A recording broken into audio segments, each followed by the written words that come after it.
Friends, welcome to Mogi kids. வாங்க இன்றைக்கி கோதுமை 5 கிலோ கழுவி காய வச்சுருக்கிறேன். அதை எப்படி க்ளீன் பண்ணி கோதுமை போய் அரைக்கலான்னு பார்க்கலாம். அதுக்கு மாவு ஜல்லடை கடையில் இதை மாதிரி விற்கிது. அதில் வந்து 2வது மீடியம் ஹோல் இருக்கிற ஜல்லடை போட்டுக்கோங்க. போட்டுக்கிட்டு நம்ம கழுவி வச்சுருக்க கோதுமையை கொஞ்சம் கொஞ்சமாக சலித்து, புடைக்க தெரியாதவங்களுக்கு இந்த ஐடியா யூஸ் ஆகும். கொஞ்சம் கொஞ்சமாக சலிச்சு எடுங்க. இந்த பாருங்கள், கீழே சின்ன சின்ன கல், மண் எல்லாம் கீழே விழுந்துருச்சு பாருங்கள். இந்த மாதிரி எல்லாத்தையும் சலித்து எடுத்துக்கலாம். பாருங்கள், இந்த ஐடியா கொஞ்சம் சூப்பராக செட் ஆகும். பாருங்கள், எல்லாம் டஸ்ட்டெல்லாம் கீழே விழுது பாருங்கள், சின்ன சின்ன டஸ்ட்டெல்லாம்.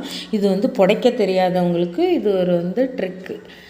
பாருங்கள், சூப்பராக புடச்சி இதை பாருங்கள், தனியாக எல்லாம் தூசெல்லாம் கீழே வந்துருச்சு பாருங்கள். எல்லாத்தையும் க்ளீன் பண்ணி எடுத்துட்டேன் பாருங்கள். எவ்வளோ தூசு கீழே கொட்டியிருக்கு பாருங்கள். இது வந்து ஒரு நல்ல ஐடியா, வேணால் யூஸ் பண்ணி பாருங்கள். சூப்பராக இதை பாருங்கள், எல்லாத்தையும் புடச்சி நல்லா க்ளீன் பண்ணிட்டேன். எவ்வளோ க்ளீனாக இருக்குது பாருங்கள். இந்த வீடியோ பிடிச்சிருந்தால் லைக் பண்ணுங்கள், ஷேர் பண்ணுங்கள்.